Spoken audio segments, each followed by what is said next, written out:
Guys, আজকে আমি বানাবো ছাতুর লাড্ডু। তো প্রথমেই আমার লাগছে ছাতু, তারপর হচ্ছে কাজু বাদাম, আর এখানে আমন্ড আছে গুঁড়ো করা, আর এখানে আছে দুধ, এখানে আছে ঘি, আর এখানে আছে চিনি গুঁড়ো করা।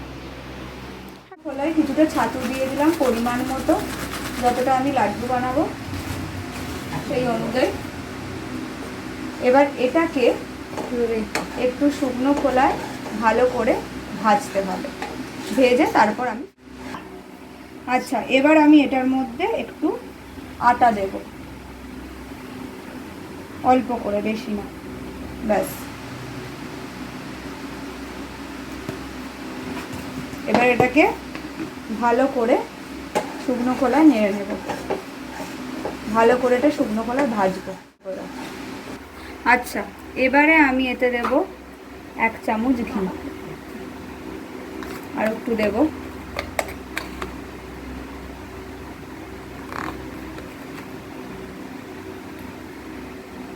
এবার ঘি দিয়ে এটাকে ভালোভাবে মেশাবো।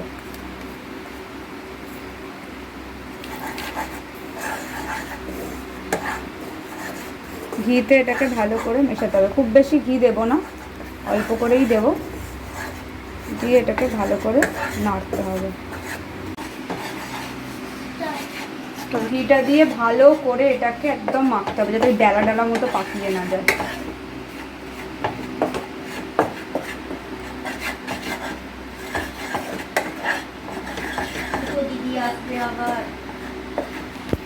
এটাকে ভালো করে মাখিয়ে নিচ্ছি, খুব বেশি ঘি দেওয়ার দরকার নেই, অল্প একটু ঘি দিয়ে মাখিয়ে নিয়েছি।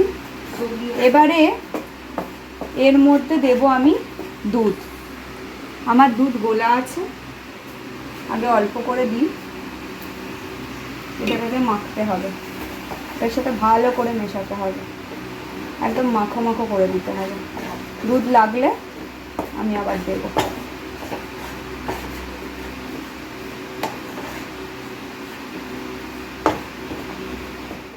এটা আমার বেশ মাখা মাখা হয়ে গেছে, এটা আমি কড়া থেকে নামিয়ে ঠান্ডা করে নিয়েছি। এটা ঠিক এমনি মাখা মাখা হবে ছাতুটা। এবার এটার মধ্যে আমি দেব গুঁড়ো করা চিনি,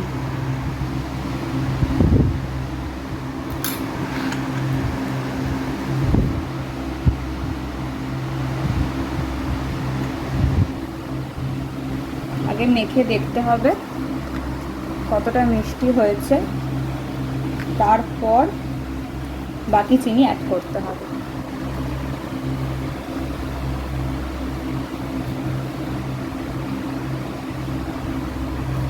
এটা আর একটু মিষ্টি লাগবে, এটা এখনো অতটা মিষ্টি হয়নি।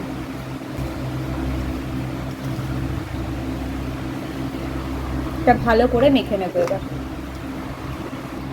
এটা আমার চিনি দিয়ে মাখা হয়ে গেছে, এটা ঠিকঠাক মিষ্টি হয়েছে। এবার এর মধ্যে আমি কাজু আর আমন্ড একেবারে ঝুড়ি ঝুড়ি করে কুচি করা ওটা দিয়ে ভালো করে মেখে নেব।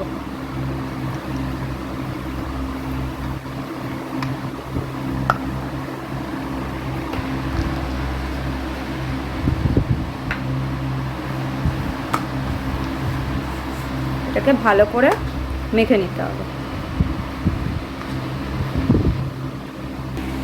আচ্ছা এটা আমার মাখা হয়ে গেছে কাজুগুলো দিয়ে। এবার আমি এটাকে ভালো করে লাড্ডুর আকারে গড়ে নেব, গড়ে নিয়ে আমি ফিরে আসছি। এবারে আমি লাড্ডুর আকারে গোল গোল করে এগুলোকে রাখব। এগুলো লাড্ডুর আকারে গড়ে নেওয়ার পর আমি আবার ফিরে আসছি। আমার এগুলো শেপে গড়া হয়ে গেছে লাড্ডুর মতো, দেখুন কিরকম লাগছে।